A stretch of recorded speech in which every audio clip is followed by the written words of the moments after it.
Hail to thee, blithe spirit, bird that never worked, that from heaven or near it pourest thy full heart in profuse strains of unpremeditated art.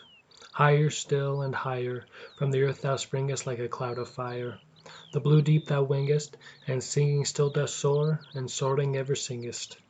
In the golden lightning of the sunken sun, o'er which clouds are brightening thou dost float and run, like an unbodied joy whose race is just begun. Like a poet hidden in the light of thought, singing hymns unbidden, till the world is wrought to sympathy with hopes and fears that heeded not. We look before and after, and pine for what is not. Our sincerest laughter with some pain is fraught. Our sweetest songs are those that tell of saddest thought.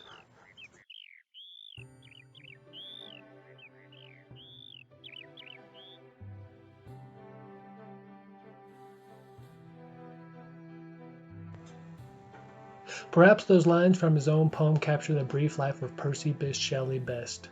Living only 29 years that were spent constantly on the move both physically and spiritually, he managed to create an enduring body of work that, though critics will always disagree to its merit, nonetheless is always intriguing and contains flashes of great beauty and genius.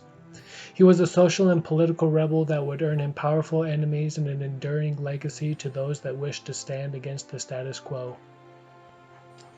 Born in 1792 at Sussex, England, to wealth and privilege, he spent his life in opposition to the powerful.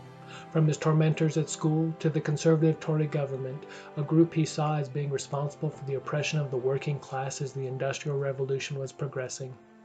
Playing the role of antagonist to all seats of power, he took aim at kings, priests, and the aristocracy. During his brief attendance at Oxford College, he earned the mocking title Mad Shelley for his radical ideas, as well as his scientific experiments and quick temper in response to his bullies. His college attendance, however, was cut short due to his publishing of the pamphlet entitled The Necessity of Atheism, which he pointedly sent to the authorities and priests of Oxford. In such limited time, it is impossible to sum up his tumultuous 29 years. Perhaps it is best to say that he filled these years to the brim with his prolific writing career, traveling, political agitation, and his many love affairs that did great harm to both of his marriages.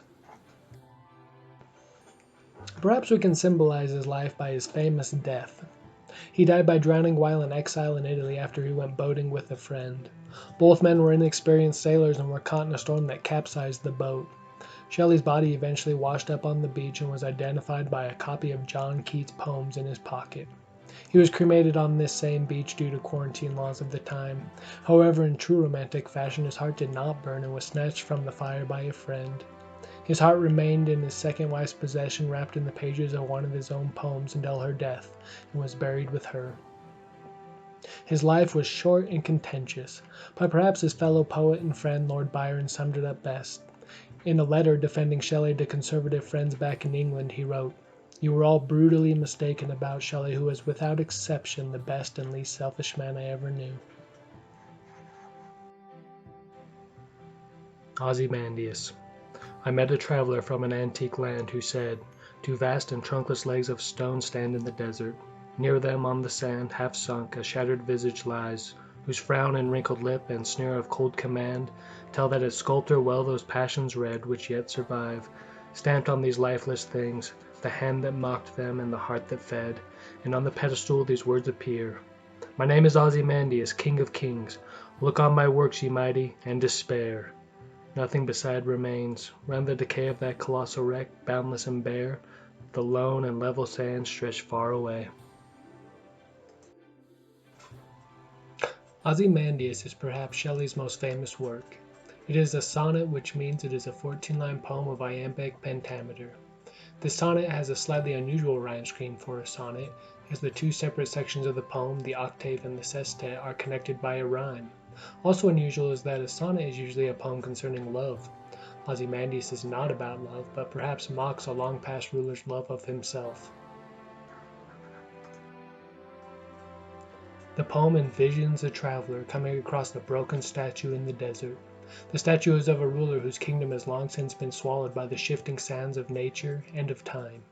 Shelley, like other second-generation romantic poets, spent much of their work attacking those with power. This poem is a visual representation of their waning power, despite the arrogant belief that their rule is ultimate. Interestingly, though the kingdom Ozymandias references on the inscription of the pedestal has long since disappeared, the statue representing art remains. In Shelley's unfinished essay in defense of poetry, he proclaims that poets are the unacknowledged legislators of the world. This poem could very well be a manifestation of that idea.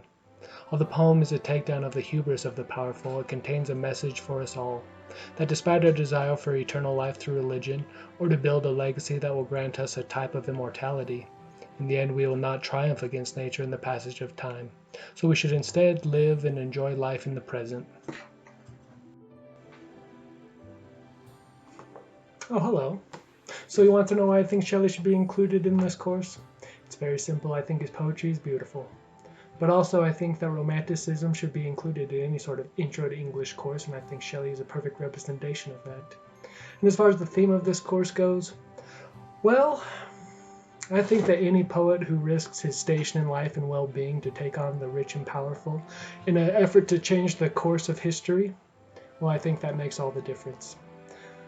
But enough for me. Let's have a few stanzas of Ode to the West Wind to play us out.